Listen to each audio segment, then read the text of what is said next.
tu vairs neesi bērns, kad tev vajadzēja pakļauties vecākiem, skolai, ģimenei. Tu esi pieaudzis cilvēks.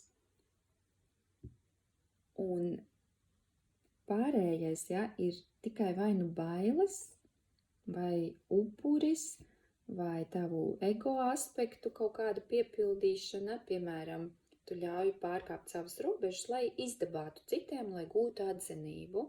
Kad mēs strādāsim ar atzinības pamatvajadzību, tu atpazīsti, ka tā ir normāla pamatvajadzība, bet ir veselīgs veids, kā šo pamatvajadzību piepildīt.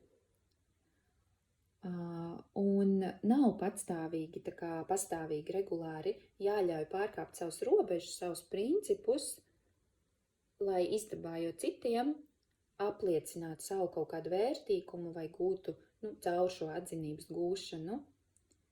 Es vēlreiz atkārtošu, ja tu vairs neesi bērns. Tad, kad tu patiešām principā nevarēji neko izdarīt, tev māma, tētis tā teica, mūsdienu bērni buntojās, ja? Bet tu visdrīzāk pat jau buntojies tāpat tā kā dabūji ar tā laika metodēm, un ar laiku sāki mazāk buntoties vai pārstāji buntoties. Bet tu vairs neesi tajā pozīcijā. Jā, tā pozīcija, tā loma, tā pieredze tevi ir ietekmējusi.